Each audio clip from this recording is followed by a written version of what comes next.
Chaque jour, Charles et Carole vous présentent la leçon de l'école du sabbat.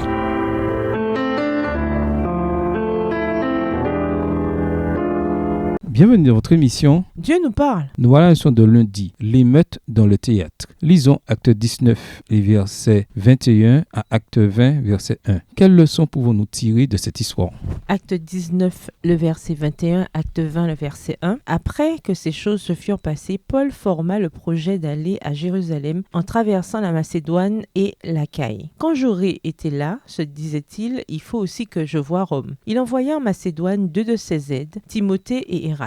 Et il resta lui-même quelque temps encore en Asie. Il survint à cette époque un grand trouble au sujet de la voie du Seigneur. Un nommé Démétrius, orfèvre, fabriquait en argent des temples de Diane et procurait à ses ouvriers un gain considérable. Il les rassembla avec ceux du même métier et dit « Ô hommes, vous savez que notre bien-être dépend de cette industrie. Et vous voyez et entendez que non seulement à Éphèse, mais dans presque toute l'Asie, ce Paul a persuadé et détourné une foule de gens en disant que les dieux faits de main d'homme ne sont pas des dieux. » Verset 27. Le danger qui en résulte, ce n'est pas seulement que notre industrie ne tombe en discrédit, c'est encore que le temple de la grande déesse Diane ne soit tenu pour rien, et même que la majesté de celle qui est révérée dans toute l'Asie et dans le monde entier ne soit réduite à néant. Ces paroles les ayant remplis de colère, ils se mirent à crier. Grande est la Diane des Éphésiens. Toute la ville fut dans la confusion. Ils se précipitèrent tous ensemble au théâtre, entraînant avec eux Gaius et Aristarque, macédoniens, compagnons de voyage de Paul. Paul voulait se présenter devant le peuple, mais les disciples l'en empêchèrent. Quelques-uns même des Asiarques, qui étaient ses amis, envoyèrent vers lui pour l'engager à ne pas se rendre au théâtre. Verset 32. Les uns criaient d'une manière, les autres d'une autre, car le désordre régnait dans l'assemblée, et la plupart ne savaient pas pourquoi ils s'étaient réunis. Alors on fit sortir de la foule Alexandre, que les Juifs poussaient en avant. Et Alexandre, faisant signe de la main, voulait parler au peuple. Mais quand ils reconnurent qu'il était juif, tous d'une seule voix crièrent pendant près de 2 heures « Grande est la Diane des Éphésiens !» Cependant, le secrétaire ayant apaisé la foule dit « Hommes Éphésiens, quel est celui qui ignore que la ville d'Éphèse est la gardienne du temple de la grande Diane et de son simulacre tombé du ciel? Cela étant incontestable, vous devez vous calmer et ne rien faire avec précipitation. » Verset 37. Car vous avez amené ces hommes qui ne sont coupables ni de sacrilège ni de blasphème envers notre déesse. Si donc Démétrius et ses ouvriers ont à se plaindre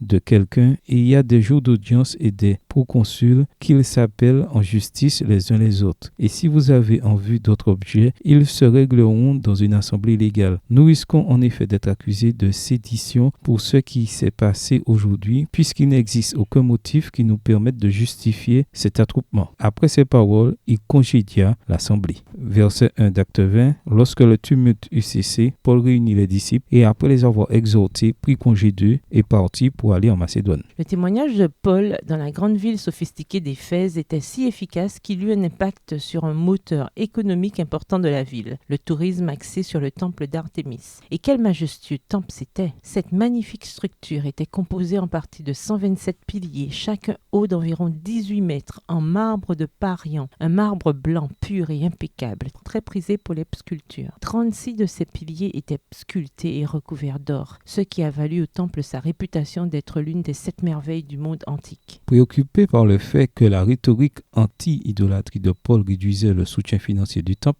Acte 19, verset 27, Démétrius, l'orfèvre, incita ses collègues artisans à une révolte. Une foule en pleine expansion et très énergique dépeuplait le marché en direction du grand théâtre qui pouvait accueillir 25 000 personnes. Là, l'agitation continua pendant 2 heures de cris continus. Grande est la Diane des Éphésiens. Acte 19, verset 34, version du second. Après que la foule ait été dispersée par le secrétaire de la ville, Paul rencontra les croyants et quitta la ville. À la fin de son 3e voyage missionnaire, Paul rencontra les anciens de l'église d'Éphèse. Comment résumeriez-vous les préoccupations de Paul? Lisons Acte 20, les versets 17 à 38. Acte 20, versets 17 à 38. Cependant, Demile et Paul envoya chercher à Éphèse les anciens de l'église. Lorsqu'ils furent arrivés vers lui, il leur dit « Vous savez de quelle manière, depuis le premier jour où je suis entré en Asie, je me suis sans cesse conduit avec vous, servant le Seigneur en toute humilité, avec larmes et au milieu des épreuves que me suscitaient les embûches des Juifs. Vous savez que je n'ai rien caché de ce qui vous était utile et que je n'ai pas craint de vous prêcher et de vous enseigner publiquement et dans les maisons, annonçant aux Juifs et aux Grecs la repentance envers Dieu et la foi en notre Seigneur Jésus-Christ. Et maintenant, voici, lié par l'Esprit, je vais à Jérusalem ne sachant pas ce qui m'arrivera. Seulement de ville en ville, ce qui m'y arrivera. Seulement de ville en ville, l'Esprit Saint m'avertit que des liens et des tribulations m'attendent. Verset 24. Mais je ne fais pour moi-même aucun cas de ma vie, comme si elle m'était précieuse, pourvu que j'accomplisse ma course avec joie et le ministère que j'ai reçu du Seigneur Jésus, d'annoncer la bonne nouvelle de la grâce de Dieu. Et maintenant, voici, je sais que vous ne verrez plus mon visage, vous tous au milieu desquels j'ai passé en prêchant le royaume de Dieu. C'est pourquoi je vous déclare aujourd'hui que je suis pur du sang de vous tous, car je vous ai annoncé tout le conseil de Dieu, sans en rien cacher. Prenez donc garde à vous-même et à tout le troupeau sur lequel le Saint-Esprit vous a établi évêque pour paître l'Église du Seigneur, qu'il s'est acquise par son propre sang. Je sais qu'il s'introduira parmi vous, après mon départ, des loups cruels qui n'épargneront pas le troupeau, et qu'il s'élèvera du milieu de vous des hommes qui enseigneront des choses pernicieuses pour entraîner les disciples après eux. Verset 31. Veillez donc,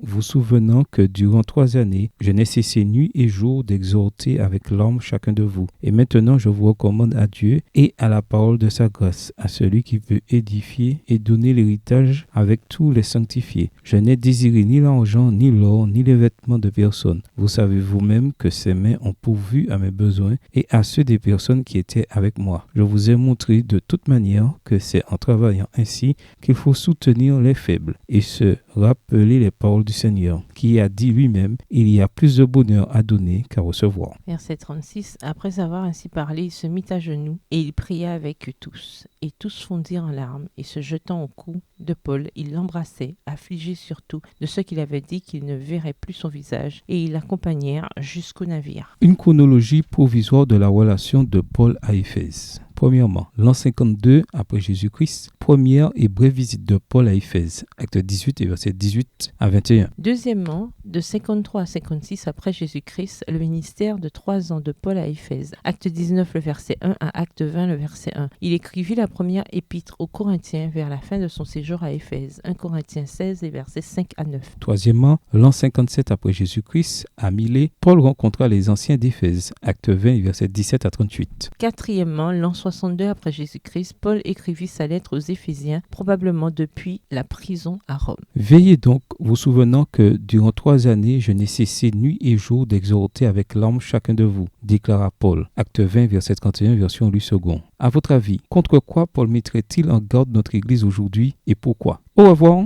Et à demain si Dieu veut. Dieu nous parle. Chaque jour, Charles et Carole vous présentent la leçon de l'école du sabbat.